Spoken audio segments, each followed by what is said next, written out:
ડાયકિનની અંદર એક નવી સિરીઝ લઈને આવ્યો છે કે જે જગ્યાએ આપણે કમ્પ્લીટ ફિટ કર્યું છે. આ લોકોને શું પ્રોબ્લેમ હતી સર?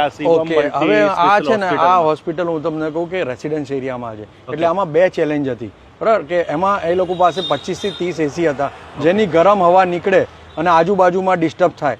તો ડોક્ટરનું એક એવું હતું કે આ ડિસ્ટર્બન્સ ના થવું જોઈએ. અને બીજું હતું એમનું લાઇટ બિલ જે છે 35 એસી થી બહુ બધું આવતું હતું. તો આપણે એમને સિસ્ટમ ડિઝાઇન કરી અને વીઆરવી સિસ્ટમમાં 4 આઉટડોર સાથે અને 2 સિસ્ટમ ડિઝાઇન કરીને ટેરેસ પર મૂકી. ટેરેસ પર મૂકવાથી શું ગરમ હવા બધી ઉપર જતી રહી, એટલે એક પ્રોબ્લેમ એમનો એ સોલ્વ થઈ ગયો.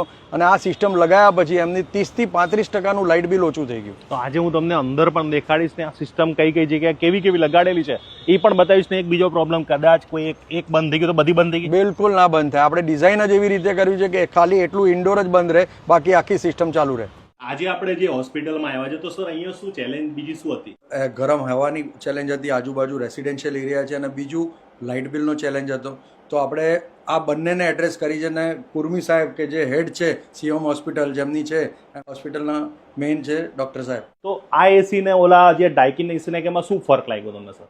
આઉટડોર યુનિટ અનેક પ્રકારના જુદી જગ્યાએ હતા, એમાંથી ભેગા થઈને ખાલી 4 જ આઉટડોર યુનિટ, અને એ પણ છેક ઉપર. પરંતુ હવે કોઈ અવાજ આવતો જ નથી, એટલે ઘણીવાર આમ એસી ખરેખર ચાલે છે કે નહીં આપણને ઠંડી જ લાગે ત્યારે જ ખબર પડે. પહેલાં અમારે 16 કે 17 એસી હતા, અને એના જે ટન હતા એના કરતાં અત્યારે ટનની કેપેસિટી જોઈએ તો ઓલમોસ્ટ 1.5 ટાઈમ્સ થઈ ગઈ છે. કન્ટિન્યુઅસ પેશન્ટના ફ્લો હોવાના કારણે ચાલુ હોવા છતાં લાઇટ બિલ અમારું 1.5 ટાઈમ્સ વધવાની બદલે 20-30% ઓછું થયું છે. હું પરફોર્મન્સ એટલું સારું કહેવાય કે યુએસએના લોકોએ પણ અહીંયા છે એને વખાણી.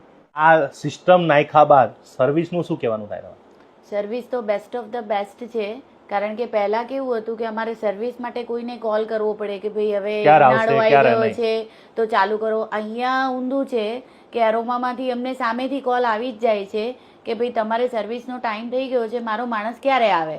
ઓહો, આ હોસ્પિટલની અંદરની વાત કરું ને કે આમાં ઘણા બધા ચેલેન્જીસ આવ્યા હતા. આ જે ઉપર સિસ્ટમ લગાડવા માટે પણ ક્રેનથી લગાડવામાં આવ્યા છે, અને અહીંયા જેટલા પણ પાઇપલાઇનની વાત કરું તો ક્યાં તમને દેખાશે નહીં. અહીંયા જોઈ લો આ એસી લાગ્યું છે પણ ક્યાં તમને લાઈનો નહીં જતી હોય, અને એનો ફ્લો પણ બહુ સરસ આવી રહ્યો છે. બિલકુલ બિલકુલ. એટલે અને આની અંદર પણ પછી પ્લસ માઇનસ ને બધું કરવાનું આવે કે ના? બિલકુલ, તમે ટેમ્પરેચર ઉપર નીચે કરી શકો, ફ્લો ઉપર નીચે કરી શકો, તમારે ટેમ્પરેચર જે પ્રમાણે કમ્ફર્ટ પ્રમાણે સેટ કરવું હોય એ પ્રમાણે તમે કરી શકો. તો તમારે વધારે ઇન્ક્વાયરી કરી તો સ્ક્રીન ઉપર આપણા નંબર ફોન કરજો ને તમને બધું જ કસ્ટમાઇઝ કરી આપવામાં આવશે. અને ડાયકિન લગાડો ને તમારે એસી નું સોલ્યુશન લાવો. બિલકુલ.